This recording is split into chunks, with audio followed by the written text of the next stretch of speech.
అన్న నమస్తే. చెప్పారా? నా పేరు వెంకటరమణ అన్న.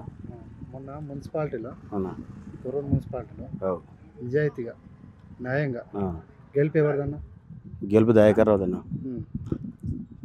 ఎందుకంటే ఒక 10-11 వేల మంది కార్యకర్తలు బీఆర్ఎస్ సైన్యం మొత్తం కలిసి 12 రోజులు కష్టపడి ఒక ఉద్యమం, తెలంగాణ ఉద్యమంలో కష్టపడి గెలిపించుకున్నాం. సొంతంగా నీతి నిజాయాలతో, ఒకరికి అమ్ముడు పోకుండా, ఒకరి దగ్గర పైసలు తీసుకోకుండా నీతి నిజాయాలతో 9 సీట్లు గెలుచుకున్నాం.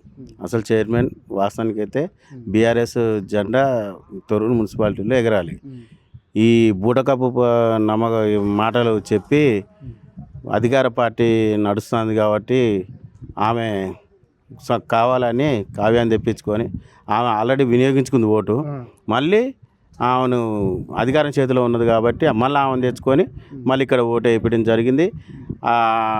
దీనికి అడ్డు ఎక్కడ పడతారో అనే ఆలోచనతోనే దయాకర్ రావును సార్ను ముందే ఆయనను అరెస్ట్ చేయించి ఆయనను అక్కడనే మూసేపించి ఇక మాకు అడ్డే ఉంటూ ఎవరు లేరు అని వాళ్ళ అధికారం చెలాయించారు అంతే.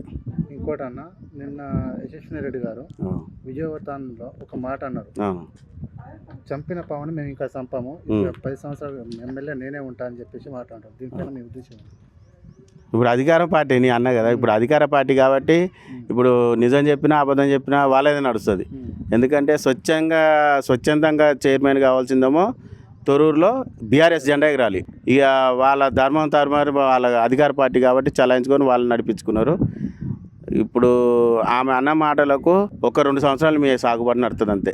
ఇన్ని రోజులు ఏంటంటే ఇద్దరికి ఒక చిన్న విషయంలో ఒక డిఎస్పీ గారు మీ దగ్గరకు వచ్చి ఇక్కడి నుంచి వెళ్ళొద్దామా, మీరు బయటికి వెళ్ళండి అన్నందుకు ఈ దయాకర సారే చేయించిందని ఆయన మీద లేని ఇందలు మోపి ఇద్దరు అత్త కోడలు ఏడ్చి తొర్రూరు మొత్తాన్ని సానుభూతి చూపించుకొని గెలిచిండ్రు. ఓకే, ఇప్పుడు అదంతా ఏం లేదు, అంత సీన్లు లేదు. 2 సంవత్సరాలలో గవర్నమెంట్ మారుతుంది, దయాకర్ రావు మళ్ళీ వస్తాడు, మా అధికారం నడుస్తుంది. ఏం కాదు.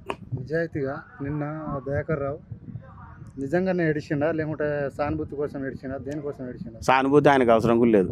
ఆయన యంగ్ లీడర్, డైనామిక్ లీడర్. ఆయనకు అంత అవసరం కూడా లేదు.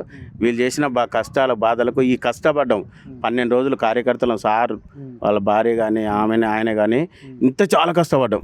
తిండి లేక నిద్ర లేక ఒక్కొక్క టైంలో అయితే టిఫిన్ కూడా చేయలేదు. కరెక్ట్, మీరు నమ్మరు కానీ ఆ విధంగా కష్టపడ్డాం, చేసి నడిపించుకున్నాం. 9 సీట్లు నిజాయితీ సంపాదించుకున్నాం. ఈ ఎట్లనో ఒకరికి అమ్ముడు పోయి వీళ్ళక దొంగ మాటలు చెప్పుడు, ఈ వచ్చిన మాటలు చెప్పి గెలిపించిన కాదు. ఒరిజినల్గా 9 సీట్లు గెలుచుకున్న వాళ్ళం మేము.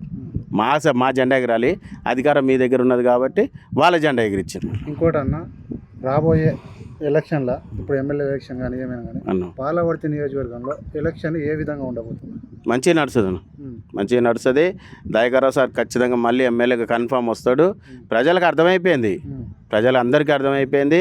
ఈ బూటకప్పు మాటలు, ఇవన్నీ వచ్చిరాని మాటలు, ఈ చేతగాని హామీలన్నీ ఇచ్చుడు, ఇవన్నీ ప్రజల్ని ఇబ్బంది పెట్టించి చేసి అధికారంలోకి వచ్చిర్రు.